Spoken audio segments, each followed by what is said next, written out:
So student loans is something that's talked about a lot, but people don't really understand how they came about, truthfully, and why and who is to blame.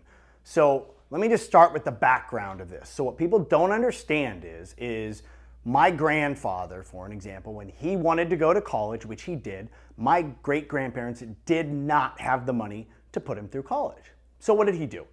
My grandfather went and he got a summer job.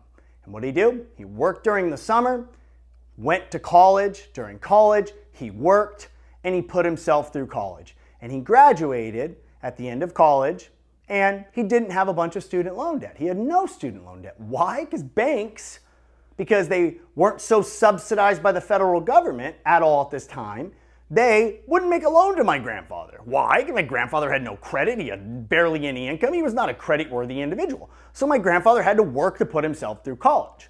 Well, what happened is when the Vietnam War and that issue started up, you basically had a lot of people complaining and saying, hey, why can I go to war at 18 but I can't even vote? Makes no sense to me, because at this time, the voting age was 21. They said, shoot. So people were up in arms, up in arms. So some brilliant, we'll say, politicians came up and said, what if we decide, because we know these kids want to vote at 18, how can we gain their voting, right? And this was actually done by the Democratic Party at this time, and said, hey, how can we gain their votes? Well, you know what?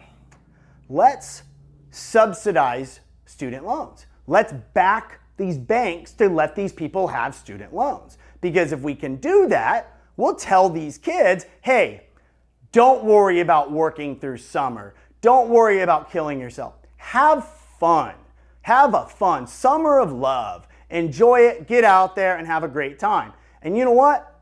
Go to college, we'll give you some student loans, and when you get out of college, get a job and you pay it back. And at the time, college wasn't super expensive. So sure enough, in 1971, when the legal age, I believe it's the 26th Amendment of the Constitution, was changed from 21 years old to 18 years old, you could vote in 1971 at just 18 years old. Well, at the time, the groundwork, starting in 1965, began the subsidization or subsidizing federal student loans. Meaning, hey, bank, lend these kids this money to go to college. If they screw up, we'll back it. Well, what happened is, anytime the government gets involved in something where they shouldn't be involved, they screw it up. Why? Because what happens is, universities said, hey, if all these kids can start coming to school now, we got to compete with each other. So I'm going to have the best gymnasium. I'm going to have the best science program. I'm going to have the best medical program. I'm going to start doing this. And they started raising tuition. Well, the government then realized tuition's going up. Okay, we got to raise the student loans. So banks, we're going to have to keep guaranteeing being able to offer more and more and more student loans. Well, pretty soon, these banks weren't even making the student loans anymore, and it was the government directly giving these student loans. So what we have happened now is all these prices of these universities have gone through the stinking roof, and you can get your room and board covered. You're not just getting your education covered anymore. You're getting your room and board covered. You're getting meals covered. You're getting everything covered. So these kids get out of school, and they didn't work through college, the vast majority, and they have this massive student loan debt. And now they're coming out of school, and now they're 8, 9, 10 years out of school. They're not being able to get a job because the student loan debt is so outrageously high that their job can't even cover it. And they're saying, I need forgiveness. I need forgiveness, because nobody takes responsibility for their actions. You borrowed the money, you owe the money, okay, right? But I don't blame those people. Who I blame is the federal government for stepping in and subsidizing things they did not need to subsidize. When you let the free market be, the free market will dictate it. Meaning this, you know what would have happened if they wouldn't have subsidized federal student loans? Universities would have not have been able to raise their tuitions the way that they would have, because they wouldn't have had any students. That's the way the free market works. I can't have really high prices if nobody's going to come, right? No, you can't do that, right? What you have to do is you got to cater to your audience, right? And that's what happened. Well, now it's no different. Think about it this way.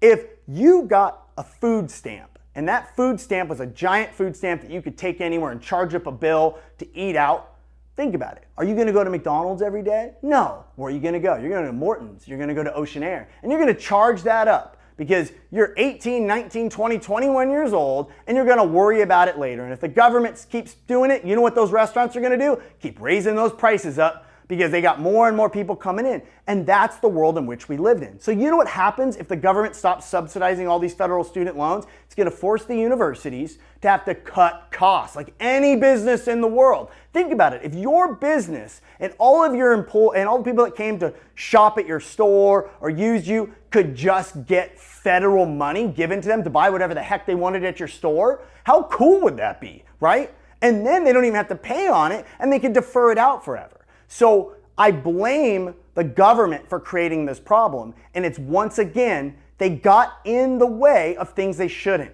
People forget the government was here to protect our rights, not give us our rights, right? We don't come and we don't need to be subsidized. We are such a culture of, I want free education, I want free healthcare, I want free housing, I want free this.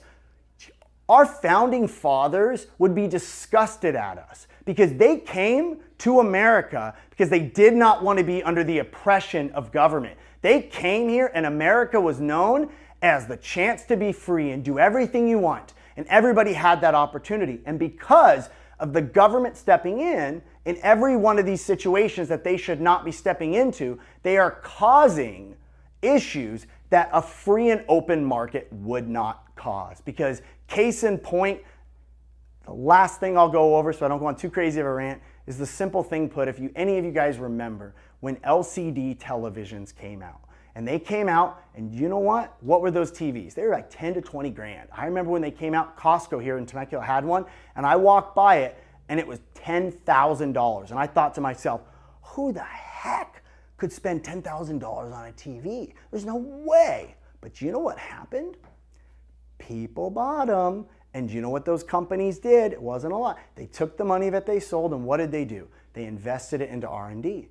And what happened? The next time they came out, they were only $5,000 because people think in their mind, prices have to go up for a company to make money. That's not true. A company can keep their margin on that TV as $1,000, right? And if they can make that product for cheaper, they can drop that price and actually make more money. Why? Because if I sell 1,000 units of that $10,000 TV at a $1,000 margin, or if I sell $30,000 of a $2,000 TV at that $1,000 margin, I make a lot more money. And guess what happened? I gave my consumer a much lower price. Okay? Human beings were very, very, very innovative, and we will find ways to do things. So what's happened over time now is because people have bought TVs, all those companies pulled together, got their R&D down, and now that TV is $400 to $500. Guarantee you, if government would have stepped in and actually been the one in charge of doing those R&D costs, that TV is not going to be getting any cheaper. It's not. Because you have to let healthy competition in the free market drive the world. So you want to fix our student loan problem and you want to fix our student loan debt, you got to stop having government subsidize every single student loan. Because when that happens and you can't get those big student loans, those colleges need students. What are they going to do? They're going to drop the price and they're going to find a way to make it work. That is what capitalism is, and it's what it will do.